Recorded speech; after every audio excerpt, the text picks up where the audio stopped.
نحمده ونصلي على رسوله الكريم أما بعد فأعوذ بالله من الشيطان الرجيم بسم الله الرحمن الرحيم رب اشرح لي صدري ويسر لي أمري واحلل عقدة من لساني يفقه قولي ربنا زدنا علما بسم الله الرحمن الرحيم.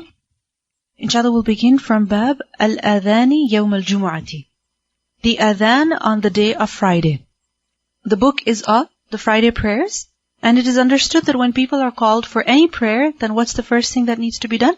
Adhan. Because the adhan is basically the announcement, right? It's the call to prayer. Adhan literally means what? To announce. Why announce? In order to call people. So when people have to be informed that the khutbah is about to begin, which will be followed by the Friday prayer, then what should be done? Adhan should be pronounced, right? The call should be made. So al-adhani yawm al-jumu'ati, adhan on the day of Friday, meaning when is it supposed to be made? When should the mu'adhin make the adhan? حدثنا آدم قال حدثنا ابن أبي ذئب عن الزهري عن السائب ابن يزيد قال كان النداء يوم الجمعة. He said that the nida, meaning the call on the day of Friday, used to be أوله, at first, إذا جلس الإمام على المنبر. أوله meaning at the beginning. How was it? إذا جلس الإمام, when the imam would sit على المنبر, on the minbar. على عهد النبي صلى الله عليه وسلم, and this was the norm in the time of the Prophet صلى الله عليه وسلم, وأبي بكر وعمر رضي الله عنهما, and also at the time of Abu Bakr and at the time of Umar. Because you know that after the death of the Prophet صلى الله عليه وسلم, who was the Khalifa, the first Khalifa? Abu Bakr رضي الله عنه. After him, who became the Khalifa? Umar radiyallahu anhu. So, until the time of Umar radiyallahu anhu, the adhan used to be made when? Only one adhan, when the imam would come and sit on the minbar. فَلَمَّا كَانَ عُثْمَانَ radiyallahu anhu. After Umar radiyallahu anhu, who became the Khalifa? Uthman. وَكَثُرَ النَّاسُ, and the people increased. The population increased basically. زَادَ النِّدَاء. The call, meaning the adhan, it was increased. الثالث, a third one, على الزورا, at the place of Zaura. Zaura was a place at the market in Medina. So obviously in the marketplace, when there are so many people and there's so much noise, then it would be difficult for the people to hear the adhan. So at the time of Uthman radhiyallahu anhu, what was done? There was one adhan that would be made in the masjid and one adhan that would be made where?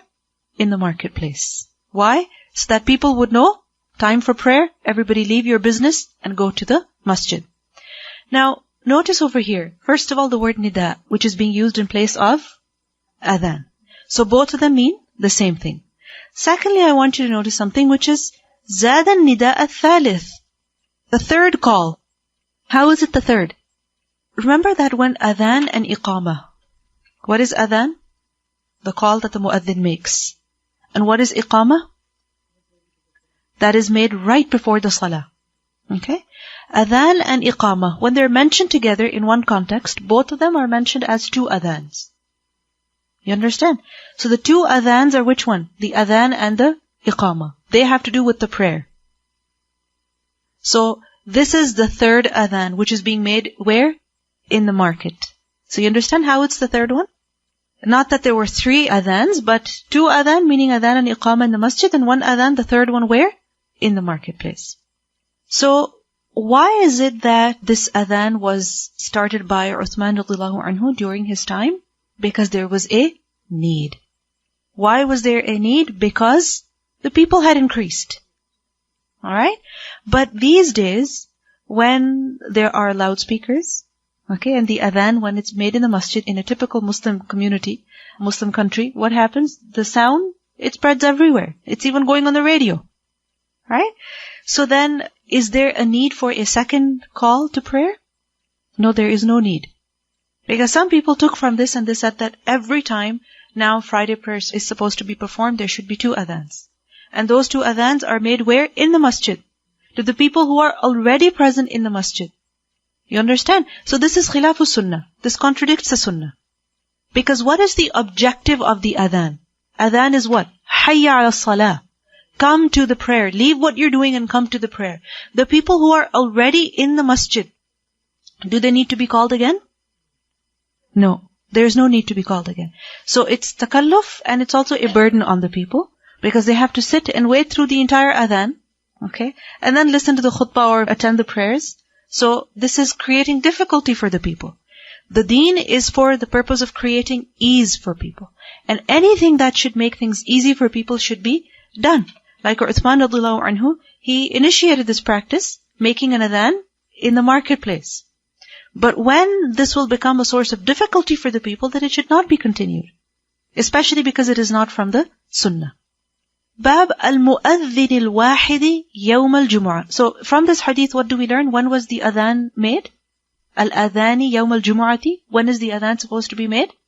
Look at the hadith. إِذَا جَلَسَ الْإِمَامُ عَلَى الْمِنْبَرِ. When the imam comes out to the masjid, he comes inside, he sits on the minbar, then the adhan should be made, not before that. Which just shows to us how important everybody's time is. Don't call people half an hour early and make them wait until the imam will come and he will sit. No, when the imam comes, that means the khutbah is going to begin, the prayer is going to begin, then make the call so that everybody comes right away. Everyone's time is valuable. Everyone's time is precious, especially in the middle of the day. Right?